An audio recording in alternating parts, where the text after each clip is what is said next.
Yes, Nurse Crane? How can I help you? I'm so sorry. I know Dr. Swansea wanted you to rest, but we have somewhat of a crisis. A crisis, you say? Our supply of antiseptics is nearly depleted. I was hoping there was another box up here, but...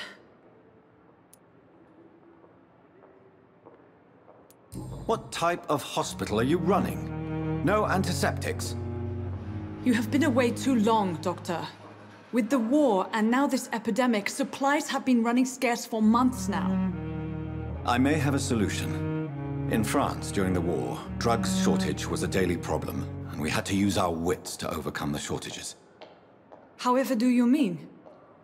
If combined correctly, certain household chemical products can be used in a pinch instead. Now, where's the hospital storeroom? The storeroom? Fat chance. This is the Pembroke, and space is luxury we don't have. Everything used to be stored in the old morgue. Perhaps I should look there first. Where is this morgue? It's the large building behind the hospital. You'll need to go in the back door because it's been sealed off for sanitary reasons. Take this key. It opens a small back entrance at the end of a narrow street. The abandoned morgue behind the hospital. A small door at the end of a narrow street. On my way then. Thank you, nurse.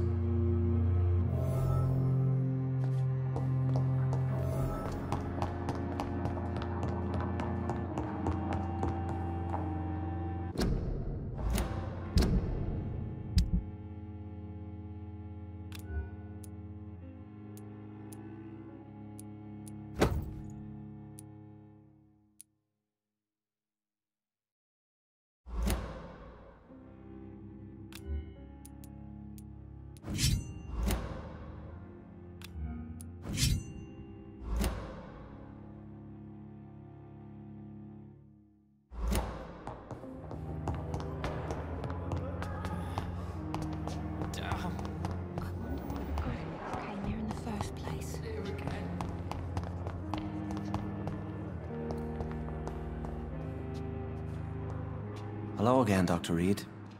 I feel better already. Can I go soon? Goodbye, Mr. Hampton. We'll talk again later. A giant morgue disguised as a hospital. Those Pembroke murders.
I cannot enter.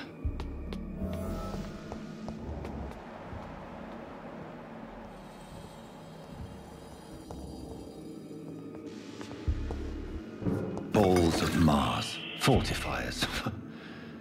As popular as they are ineffective. But they do contain iron tartrate, and that might prove itself useful.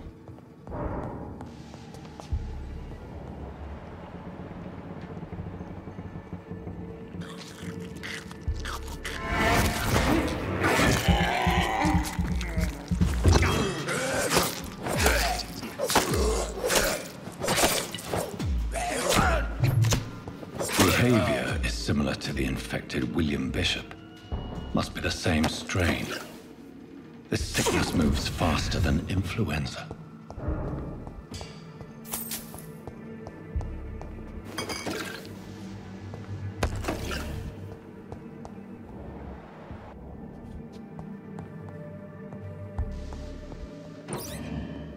This key will surely grant me access to the basement.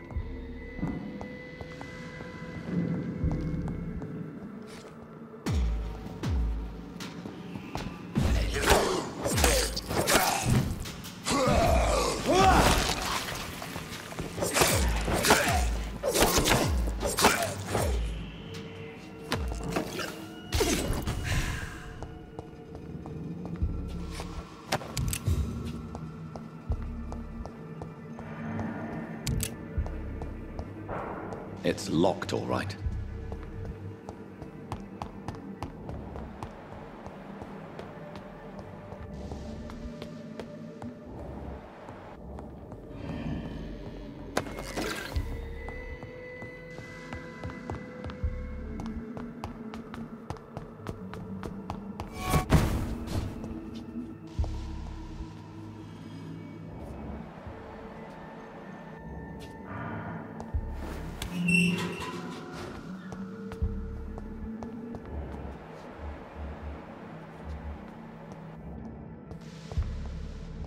These scowls feed from corpses and the husks of animals. And not after blood.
Mr. Connor's injuries don't match the report. I'd better look into this. Traces of a pinkish foam at the corner of the lips. Some sort of drug overdose, perhaps? The chest was originally open to perform the operation. The sutures are clean, but the chest has been reopened. Multiple abrasions and scarring on the arms and legs. Old and distinctive injuries of a sailor or a fisherman. A puncture over the left lung, possibly a chest tube insertion. Not the cleanest work, but I think it was successful. Signs of internal bleeding. So, Dr. Tippett's anesthetics were incorrectly dosed, causing the patient's death. And then, he tried to operate on him again. Tippett has made an egregious error. It's time we talked.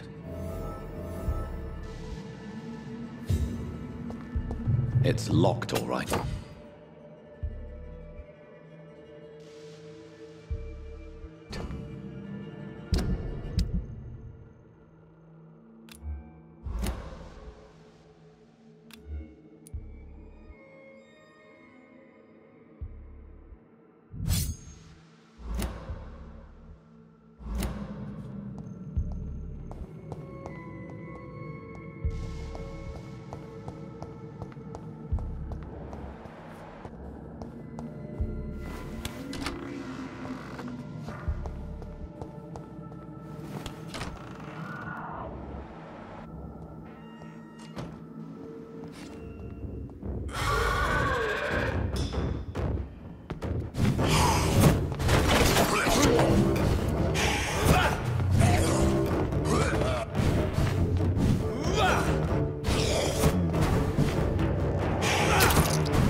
These scowls can be so ferocious.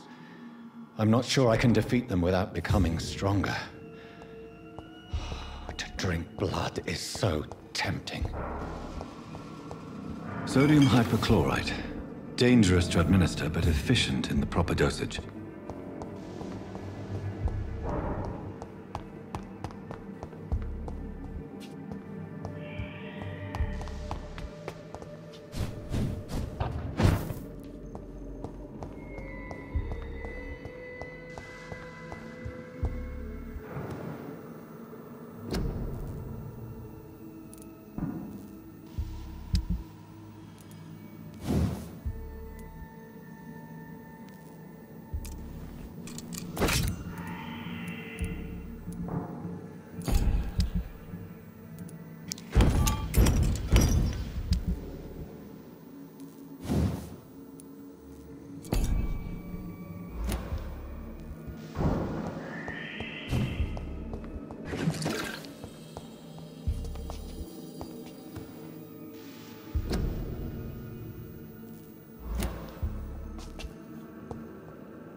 Time has lost its effect on me.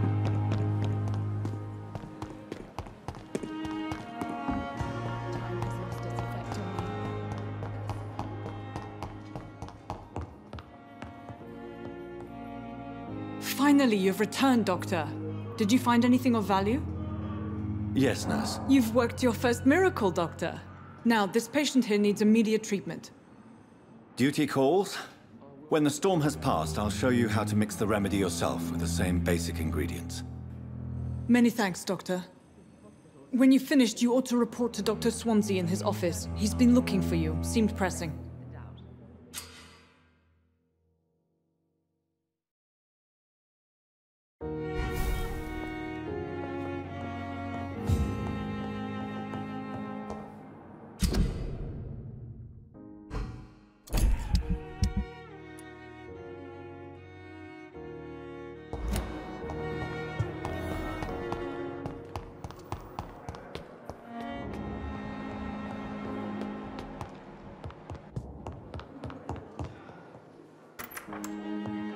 Please, Jonathan, come in.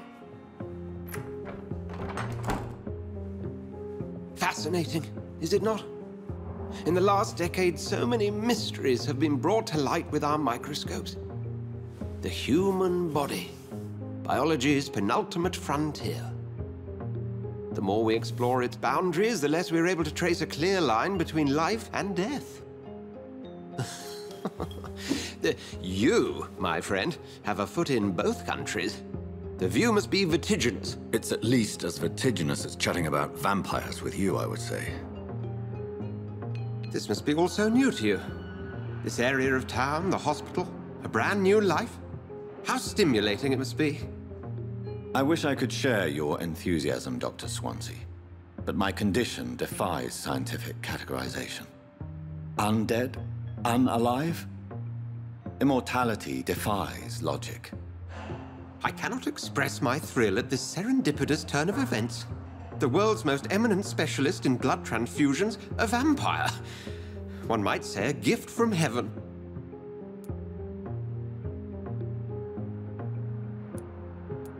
There is an absurd poetry to my situation.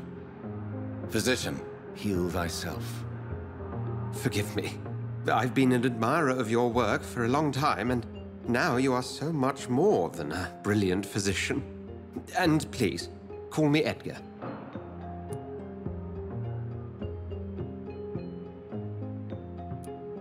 I'm not some doe-eyed student, Edgar. I understand we both have something to gain from this relationship. Very well. I have a task for you, Jonathan. Something that will require all your newfound skills. Please, go on. The Pembroke only survives through the generosity of our benefactors. Unfortunately, our main donor has found herself in a bit of a bind. Now, if you could help her out... A spokesman or politician is what you need. That's not my calling.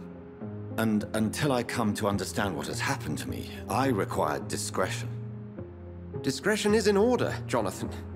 Lady Ashbury has recently received rather indelicate correspondence that, if revealed, would jeopardize her position. And you would like me to eradicate this threat? By the stole, of course not. I would just like you to pay her a visit. Her ladyship is certainly near the tents outside, tending the sick. You can't miss her. Look for someone impossibly delicate. Accepted. I'll see what kind of trouble Lady Ashbury is in.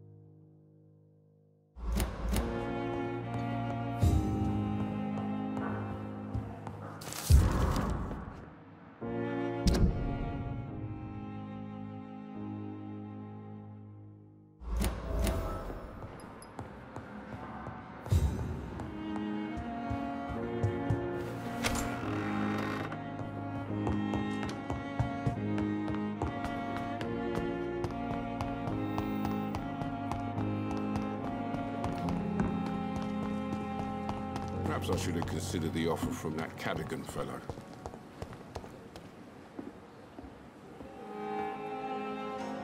The flu took my dear wife, Emily. I take comfort knowing we'll soon be together again. Mr. Rainfield, that's no way to talk. You're in good hands here, and we'll be up again soon enough.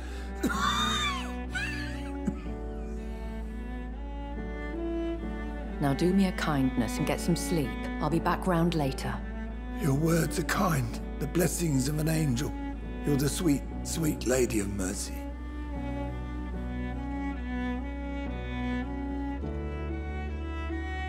Good evening, Dr. Reid. It's a pleasure to see you again. You seem surprised. Dr. Swansea has brought me up to speed concerning your recent appointment to Pembroke Hospital. You're a the lady who saved me that night, before vanishing into thin air. I remember you from the pub with Dr. Swansea. Indeed. Allow me to introduce myself formally this time. My name is Lady Ashbury. I remember you well, in spite of the brevity of our encounter.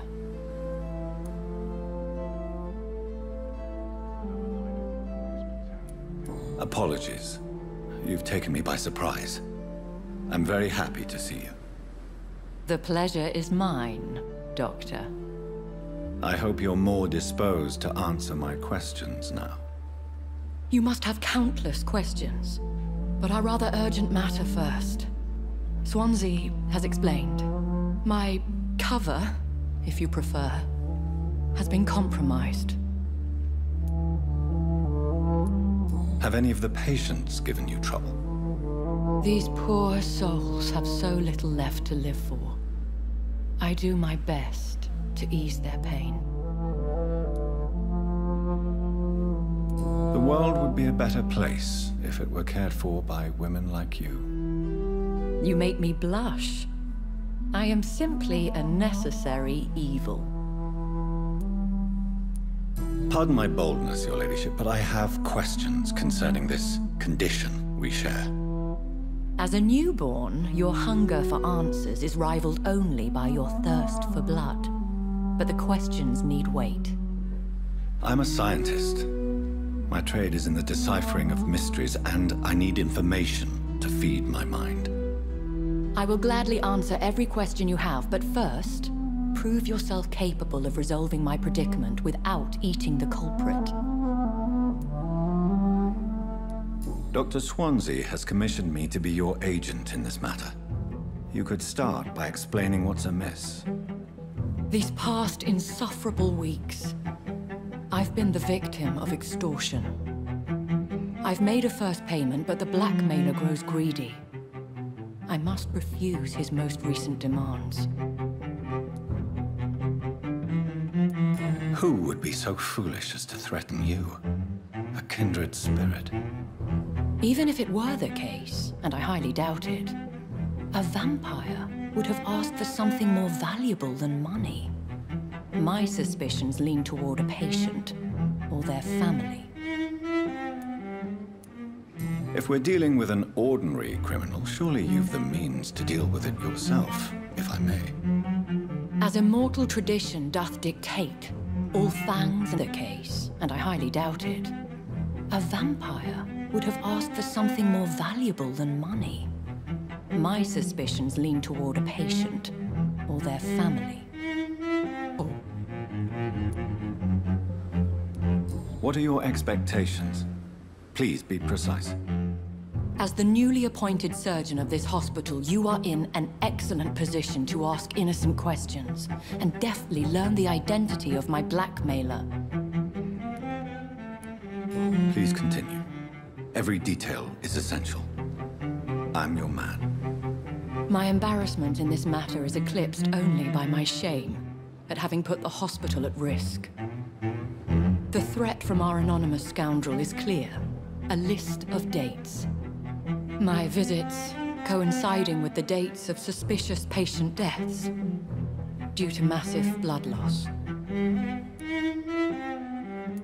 I'll take care of it. Do you know where I should start? If that was the case, I'd settle the matter myself. You could talk to our local gossip, Harriet Jones. Not a pin drops here without her hearing about it. I'll meet that woman now. My life, as others know, is in your hands, Dr. Reid. I'm sure of your discretion, but I do fear your powers of persuasion will be put to the test. When this is resolved, I'll be your obligé. I'll answer all questions in regards of your condition.